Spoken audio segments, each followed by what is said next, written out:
Good morning, all. Today I will be presenting on torch infections. So objectives of this presentation is a brief overview on torch, when to suspect torch, antenatal and postnatal diagnosis, and approach to the management.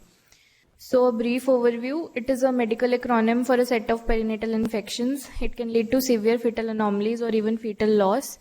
It includes viral, bacterial, and a protozoan, and they are mostly transmitted via transplacental route, and hematogenous transmission may occur at any time during gestation or occasionally at the time of delivery.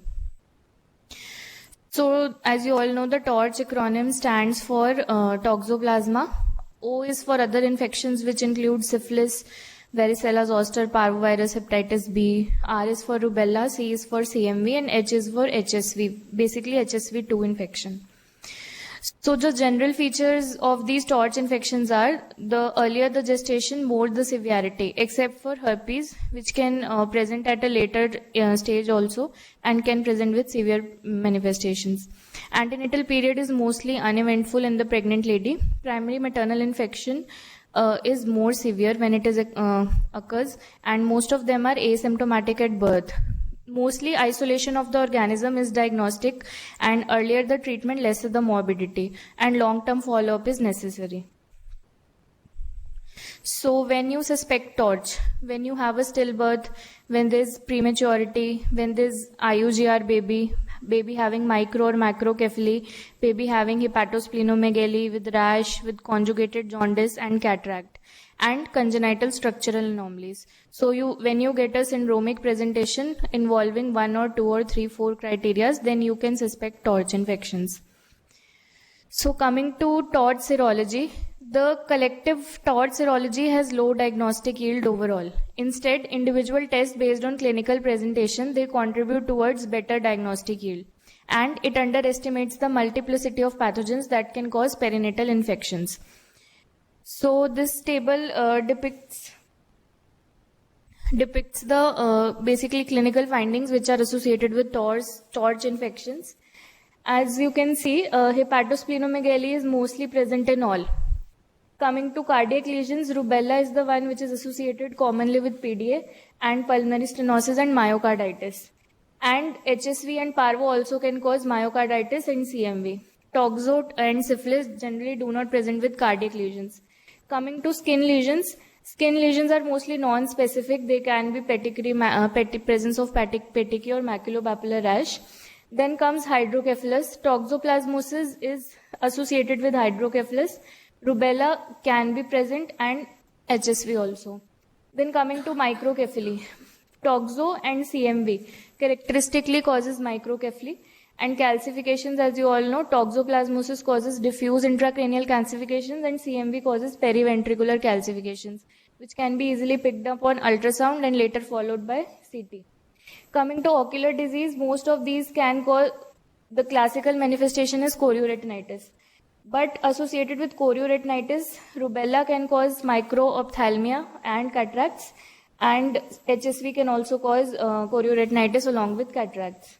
Hearing deficits are mostly seen with rubella, CMV, and HSV. So coming to a case scenario, you have a 4-week-old male baby with history of progressively increasing head size since birth, along with 1 episode of seizure. So NCCT you have done, it has revealed diffuse calcifications along with communicating hydrocephalus. While taking history, you get to know that the family had a pet cat living with them since last 2 years. So how will you approach this case? Any idea what torch infection can this be? Yes, so it is mostly toxoplasmosis. So coming to toxoplasmosis, congenital infections, when they are acquired, they are very severe. Acquired infections, mostly they are asymptomatic. So where do these basically adults get infection from?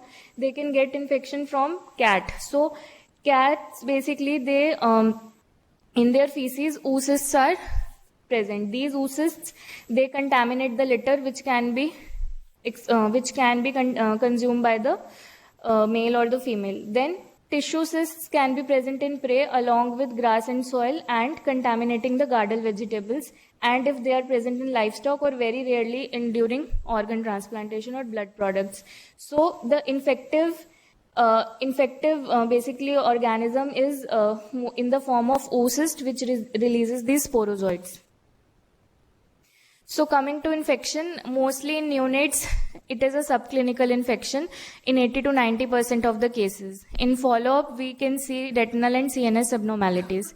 Symptomatic disease, when it is present, it is severe and consists of generalized symptoms associated with fever, hepatosplenomegaly, jaundice, and hydrocephalus. It can be of delayed onset, which is mostly seen in premature infants within the first 3 months. This presentation is mostly similar to neonatal symptomatic disease. And you can see as a sequelae in infancy and adolescence in the form of chorioretinitis, seizures, motor and cerebellar dysfunction. So coming to antenatal diagnosis, basically, this serology, toxoplasma, IgG, IgM, it is ideally performed in the early first trimester. If both of these are negative, then the risk is there is practically no risk of congenital toxoplasmosis. If your IgG is positive and IgM is negative, so IgG is positive and if the gestation is less than 18 weeks, then it suggests that the infection was acquired in the distant past. So congenital toxoplasma is unlikely. However, if your gestation is high, that is more than 18 weeks, so here we cannot establish whether the infection occurred during pregnancy or in the distant past. So we have to repeat a test 4 weeks later. And suppose 4 weeks later also your IgG is coming more or less stable, then you can be assured that this infection occurred 3 months or earlier, so it cannot cause congenital toxoplasmosis. Next scenario will be your IgM is positive. So again you have to repeat IgG, IgM in 1 to 3 weeks. Suppose your IgM still coming positive but IgG is negative. So this shows that single positive, double value IgM positive and a negative IgG doesn't have any clinical relevance. If your IgG was negative earlier but now it has become positive, so this shows that this is a seroconversion. So in this case, the risk of congenital toxoplasmosis is higher, so treatment should be initiated and amniotic fluid amniocentesis should be done as soon as possible to confirm whether the fetus is affected or not. Then if both of these antibodies are positive, then basically we measure IgG avidity. IgG avidity, if it comes to be higher, then we can confidently rule out that this was a past infection. If IgG avidity comes low, then we are not certain then if this infection is recent or not. So then we have to repeat and follow up with the titers. So coming to infant with maternal toxoplasmosis. So if there is a maternal infection with toxoplasma, gestation if it is less than 18 weeks. So here the important thing is whether the gestation is less than 18 or more than 18. When the gestation is less than 18, we have to start the mother on spiramycin. If the gestation is more than 18 weeks or we have done amniotic PCR which has come out to be positive or the fetus is affected, in these cases we have to straightaway start the mother on pyrimethamine and sulfadiazine. Then at the time of birth, we have to evaluate the newborn in terms of physical examination, investigations and serologies. Suppose your parameters come out to be normal, then you have to do regular follow-up and IgG at 1 year of age. IgG at 1 year of age is important because if your IgG at 1 year of age is coming out to be positive, then this suggests congenital toxoplasmosis, then you have to treat like congenital infection. And if the parameters come out to be abnormal, any of these parameters after birth come out to be abnormal, then also you have to treat it like a congenital infection. So what is the treatment of congenital infection? You have to give at least 1 year of sulfadoxine and pyrimethamine and sulfadoxine. And if suppose your examination was normal, your serology is normal, everything is normal, then infant is not infected, then no follow-up is required. So majority of the infants, they are asymptomatic. Clinical features, mostly they are hepatosplenomegaly, thrombocytopenia, lymphadenopathy, earlier which I have explained. So the follow-up, these patients basically Most important organs which are involved in toxo, they are eye and ear. So ophthalmological screening is recommended at birth every 3 months until 18 months of age. Then hearing, for hearing screening, then BERA or otocaustic emissions is done by 3 months of age and followed by full audiological evaluation at 24 months. Routine labs including CBC, liver enzyme, bilirubin levels are also done, along with NCCT head, which usually reveals calcification and hydrocephalus. Basically, IgG positivity can be seen. Like if the child was asymptomatic, but you know that the mother had toxoplasmosis, so you treat the mother. But suppose you have tested IgG and at 3-4 months it is coming positive, but the child is asymptomatic. So you repeat the infection at 1 year of age. Basically, presence of IgG at 1 year of age is diagnostic of congenital toxoplasmosis. This they have documented in the guidelines. So then we should start this drugs, because long-term sequelae, they are very severe. Basically in the form of eye findings. Chorioretinitis is very severe and it is seen in delayed onset, like I've explained. Like when the child will grow up in adolescence, then he will develop chorioretinitis. So, and hearing loss can also develop. So to prevent these sequelae, this flow chart is followed. Basically, you test at 1 year to confirm whether it is congenital or not, because the child is not having any symptoms. But because these dreaded sequelae which are there, then for that only we treat it. If the infant is asymptomatic and having IgG positivity at 1 year of age. So next is 1-month-old baby with history of mother having VDRL titers more than 4-fold the baseline, and the mother was not treated for syphilis in antenatal period. So the baby is currently asymptomatic and he is feeding well. So what will be the approach to this baby? So coming to congenital syphilis, the transfer is either via placenta or during birth. Risk of transmission is basically determined by the duration of maternal infection. Transplacental transmission can occur throughout the pregnancy. So if the mother is having primary and secondary syphilis, there are chances that 60 to 100% chances of transmission. In early latent syphilis, 40 to 80%, and late latent syphilis, less than 10% chances of fetal transmission. Coming to clinical features, mostly affected infants are documented to be asymptomatic. Manifestations can be early or late. So what does early mean? Early congenital syphilis means the onset is before 2 years of age, and late means the onset is after 2 years of age. Symptoms start at 4 to 8 weeks, mostly after birth, and mostly at birth they will be asymptomatic. The symptoms will start appearing after around 1 to 2 months of age. So the symptoms which are mostly seen are, this I will be explaining later. So this is a busy slide, but in early congenital syphilis, if you will see the first 3-4 features, non-immune hydrops if you are getting. The placenta of these babies is large, thick and pale. Umbilical cord has abscess-like foci. In systemic manifestations, these are in general present in all torts like fever, hepatomegaly, failure to thrive. But this generalized lymphadenopathy is quite particular for syphilis. Coming to mucocutaneous manifestations, they have snuffles, which is basically syphilitic rhinitis. Then rash, maculopapular or vesicular rash, and condylomas. Basically, important thing is all these mucocutaneous lesions, they are all infective. So you have to take precautionary measures when they are present in the newborn.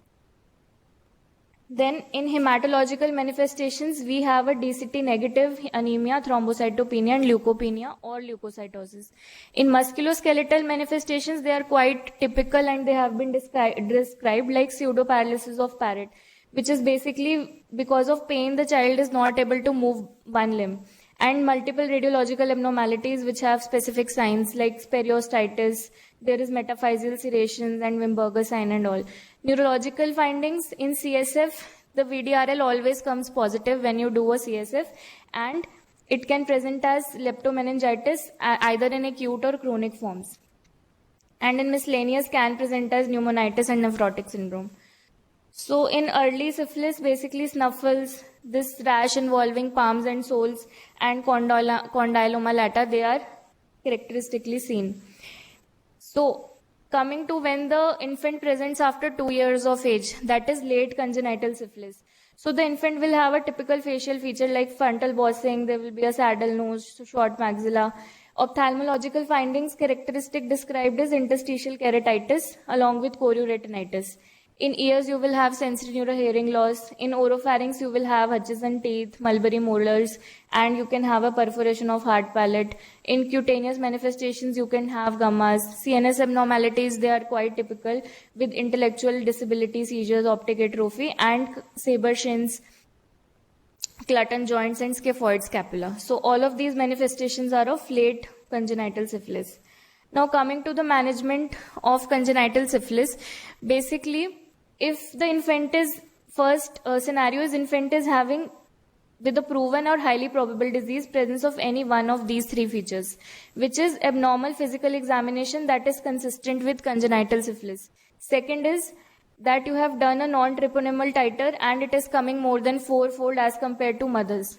So if mothers is 1.1:2, suppose baby is coming is 1:8 or 1:16, then it is significant.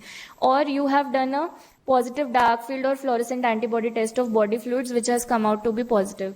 So both of these tests or either of these tests or a abnormal physical examination is consistent with a highly probable possibility of having congenital syphilis. In all these patients, you have to do a CSF for VDRL, cell count and protein, CBC and platelet count. Other tests are clinically indicated, like I have explained, they have typical bone abnormalities, so radiographs, chest X-ray, LFT, cranial ultrasound, ophthalmological and hearing response. So coming to the recommendations, in these patients, you have to treat with penicillin for 10 days. So aqueous crystalline penicillin G at the dose of 1 to 1.5 units, 1 to 1.5 lakh unit per kg per day. It is administered as BD doses for first 7 days and TDS doses for the next 3 days. So total for 10 days you have to give this. Or you can give Procaine penicillin G at 50,000 unit per kg per dose IM in a single daily dose for 10 days. For 10 days you have to give either of these penicillin drugs. So coming to next category is possible congenital syphilis. When we say it is possible, so presence of all three. Infant who have a normal physical examination. Then you have done a non-treponemal serological titer. It is coming same or less than the fourfold of maternal titers.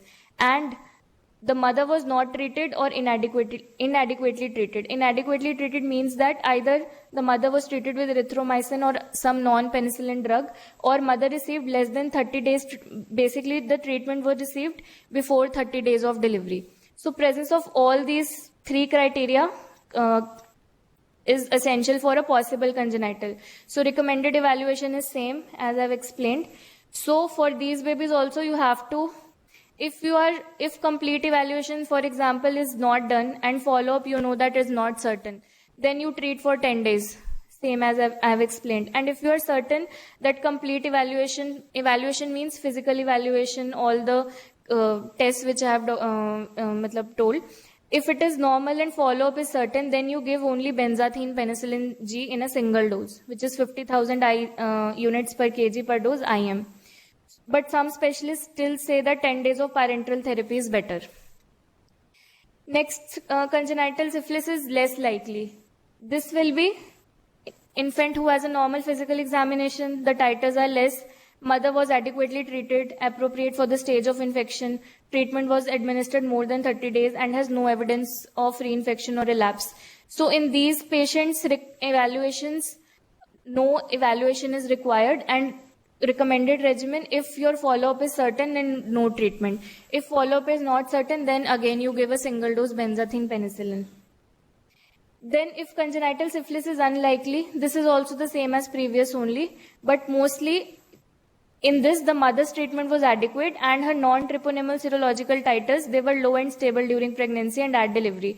In this scenario, the only difference is they have not, mostly they have not written that these patients do not require treatment, but still they have written a line that you can still consider benzathine penicillin if your follow-up is uncertain.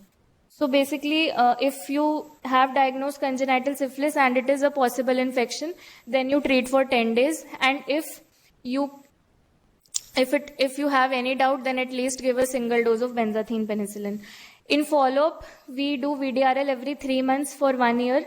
Till fourfold, basically we look for the titers if they are decreasing or not. We do CSF every 6 monthly till resolution, ophthalmological and hearing screening, and neurological monitoring. Next coming, we have a 6-month-old male who presented with failure to thrive and developmental delay, had 2 episodes of seizures with history of recurrent wheezing. On examination, the child had microcephaly, hepatosplenomegaly, and hearing loss. So you did a USG and it showed calcifications. In CT also, these periventricular calcifications, they were present. So diagnosis.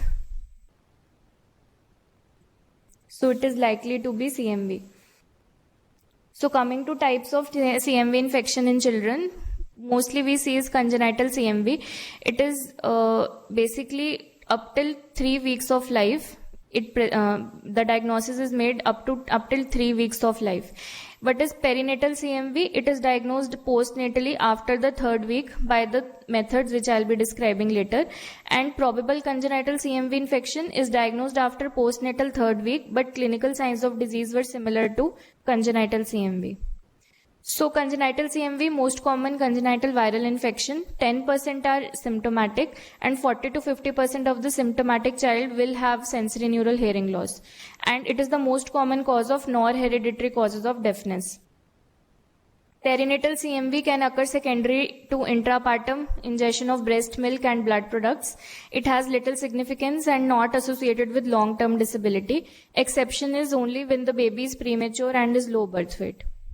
So coming to clinical features, mostly CMV babies, they will be premature, having they will be IUGRs, having jaundice, petechiae, hepatosplenomegaly, pneumonitis.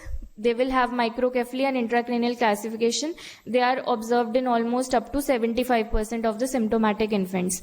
Long-term sequelae again, like chorioretinitis, sensory neural hearing loss, seizures and mental retardation, they are seen, and they can have neural migration defects also. So coming to diagnosis of CMV. So in prenatal period, the only you can diagnose CMV via fetal ultrasound if you are having features of IUGR, having calcification or having hydrocephalus in antenatal period, and then you do a amniocentesis for PCR. So PCR is the basic method of diagnosis, preferably before 21 weeks of gestation. In neonatal period, cultures, they can be taken from saliva, urine, respiratory tract, blood or CSF, but within the first 3 weeks of birth. CMV PCR, which is diagnostic, it can be sent in any body fluids, but mostly urine and saliva, they are the common tests, and urine positivity has a greater sensitivity and specificity. Blood and CSF can also be done. This dried blood spot PCR can also be done as a part of newborn screening, but it has a low sensitivity but high specificity, but it is currently not recommended. Coming to serologies, IgM serology is not a good diagnostic method because it has a low specificity and it has a high false positivity rate.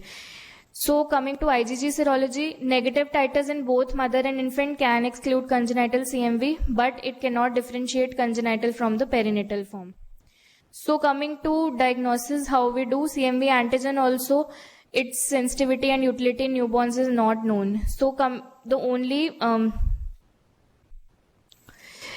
next method which is suitable is DNA hybridization or the PCR, which is done mostly for the confirmation of CMV. Then perinatal CMV must be excluded because congenital CMV has long-term sequelae, and demonstration of CMV specific IgG seroconversion, that is from IgM to IgG, or presence of CMV specific IgM antibodies can be there. IgM anti-CMV antibody reactivity, it can persist for months depending on the sensitivity of the particular assay, and if you are getting IgG antibody positivity, then again avidity assays. If the avidity is high, then you can rule out that the infection was not recent, and if the IgG avidity is low, then it means that the infection was recent and could be because of perinatal. So this index child was having PCR DNA positivity and IgG was also positive. So what to do next?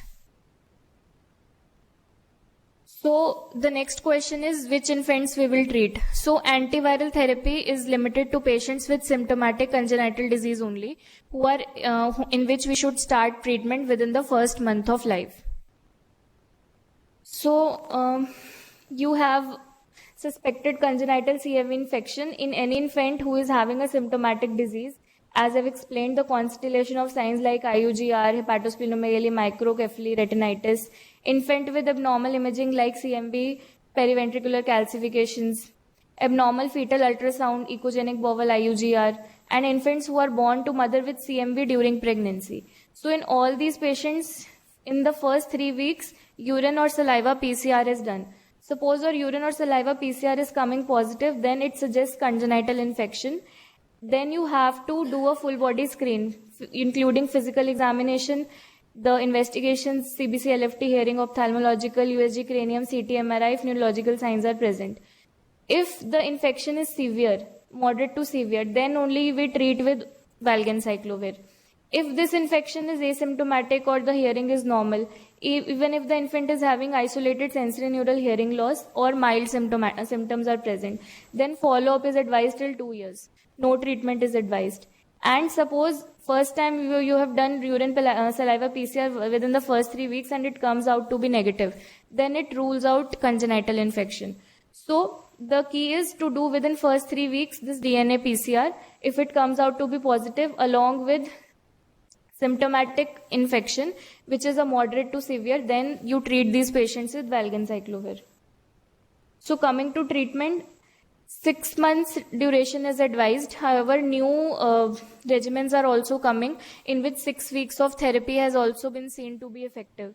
So the drug of choice is valganciclovir at the dose of 16 mg per kg BD. And with this starting valganciclovir, you have to monitor, as in the chart it is mentioned, with ANC platelets, AST, ALT and RFTs. At up to the first 56 weeks, it is done regularly. Then at 3, and then these investigations are done at monthly intervals. Along with that, you have to do hearing evaluation, eye evaluation, neurological examination and developmental assessment. So follow-up of these patients is done at, as I've explained, at 3 months interval, then annually, neurological examination, hearing, opthal and a neurodevelopmental assessment. Multiple vaccines, they are in trial, but till now no vaccine has come up for treating CMV. Okay. So CMV infection is much more important than other congenital infections for us, because we all very frequently come across this, referrals are made for this. You need to understand that CMV virus is there in the environment. So only what is protecting us is our immunity.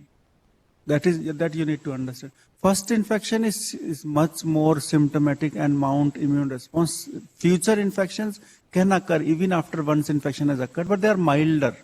So hardly any infection unless the patient is immunocompromised. So this is also important.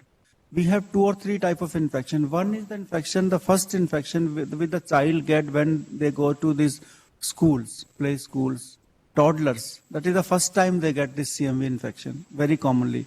More like an infectious mononucleosis type of illness, mild cough, cold, lymph nodes, that kind of infection, and it goes away.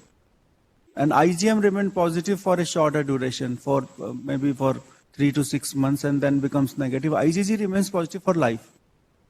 So all of us will be IgG positive for CMV because we have infection in the past. This is first kind of infection.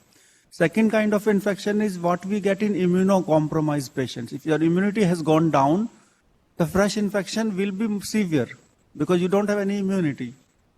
Okay, so that will be disseminated kind of infection, all organs infected through the blood, it is spread to every part, liver, lungs, everywhere you will be having CMV. Third kind, what we get in the early infancy, newborn period or first 3 months of life.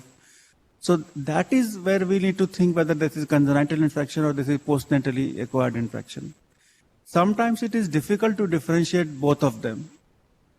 Okay, any prolonged hospitalization, so it's a low birth weight child admitted for around 1 month or 2 months in nursery, so that child will get infection, this postnatally acquired infection. It's very common. So all the CPCs you are seeing for the first 3 months of baby, either they are having a fungal infection or CMV infection. These two infections are very common in newborn period or the first 3 months of life. Most of them are postnatally acquired infections. When we'll say congenital infection, if you have chorioretinitis, you will rarely see chorioretinitis postnatally infection. And second is calcification. Calcification is very typical of congenital infection. Calcification means from the long period this is going on. This is not a short duration. If these two are there, this could be a pointer towards congenital CMV. This you need to understand. Regarding the testing, the best test to pick up is this PCR. Where to do PCR? Our labs have only standardized it for the blood. They only do in blood. They are not doing in urine, they are not doing in saliva because they say it is not standardized. But many labs are doing in urine also. Then there are two types of tests. One is qualitative, one is quantitative. The qualitative test coming from here is many times false positive. So I don't know how to interpret. So go for quantitative test. Quantitative test, different labs have different values. Like they said, if it is more than 1,000 copies per unit, then it is significant. So that way you assess about whether to treat or not. IgM again has a problem. In 30% cases, typical CMV patient, it could be negative. And second, it is not a sensitive test. It could be positive even because of other reasons. So IgM has issues with this. So I think this is about interpretation. Treatment, you use Gencyclovir and you use oral Gencyclovir. There is data to support which says that both have equal efficacies. Anyone can be used. But the preparations we have, we are not sure about the bioavailability of those things. So we can, in typical patient, we always go with the IV for the initial 2 weeks at least.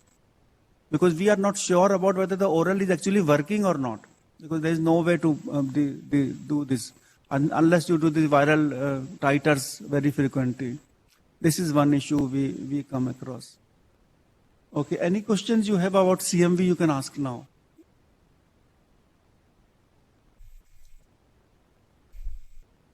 Vaccines long, अभी बहुत पीछे कुछ नहीं है. I think prevention, I don't know whether blood products are screened for CMV or not. Probably not. But blood is one way of transmitting. Breast milk also has CMV infection. So if the mother is positive, primary infected, the breast milk could transmit CMV. Hygiene, I think these things are important. So no interpretation of these tests and then when to treat. You treat symptomatic patients. Asymptomatic patient, whether to treat or not, no consensus. But in congenital CMV, some people say that if you treat even asymptomatic patient, if that is positive, then possibly the development of hearing impairment could be prevented. That sort of views are there. But longer treatment is the advice for congenital CMV, at least for 6 months. For postnatally acquired, just for 4 to 6 weeks. So that is enough. I think with this we can move to the next one. So coming to next case scenario, we have a 2-week-old preterm baby with birth weight of 2 kg. He was brought to the hospital with opacities in both eyes. The child had hepatosplenomegaly, ejection systolic murmur in the pulmonary area. So diagnosis, so it is congenital rubella. So the most important risk factor for severe congenital defects is the stage of gestation. So if the mother gets infection before 11 weeks, the risk is 90%. With increasing gestation, the risk decreases. So before 11 weeks, it is 90%, 11 to 12, 33, 13 to 14, it is 11. After 16 weeks, congenital rubella doesn't occur. And if the infection occurs in less than 10 weeks, then cardiac defects and deafness develops in 100% of the babies. And in 13 to 16 weeks, 1/3 will have defects. At 20 weeks, no abnormalities will be present. So coming to congenital features, mostly we see cardiovascular involvement in the form of a PDA, pulmonary artery stenosis, VSD, and myocarditis. The patient can have chronic meningitis. In eye findings, usually they have cataracts, microphthalmia, iridocyclitis, glaucoma, can have retinopathy.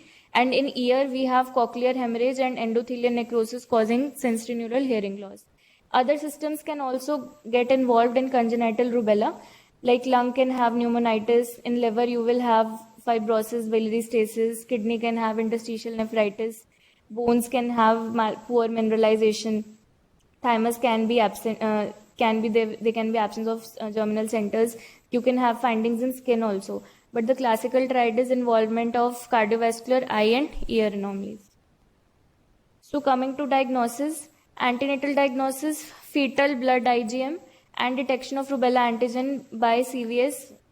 They are the methods of, they are the diagnostic modalities, but they have poor sensitivity and specificity.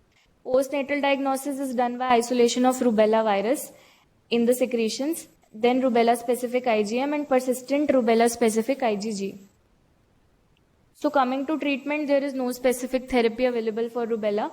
The only treatment is prevention. So if maternal infection is there in less than 5 months of pregnancy, termination can be advised. But if more than 5 months, then only reassurance can be done and close follow-up is done if early gestation infection is suspected. No specific therapy is there to halt the progression of complications. So only prevention is there for rubella and immunization of all susceptible persons. All non-immune individuals more than 1 year of age. Avoid contact with anyone known to have acute or recent rubella infection. Contact with infants with congenital rubella should be avoided for 1 year. In case of exposure, very large doses of hyperimmunoglobulin can be given, but this is only experimental. So I will be calling Dr. Ria to speak some words about ICMR's CRS surveillance.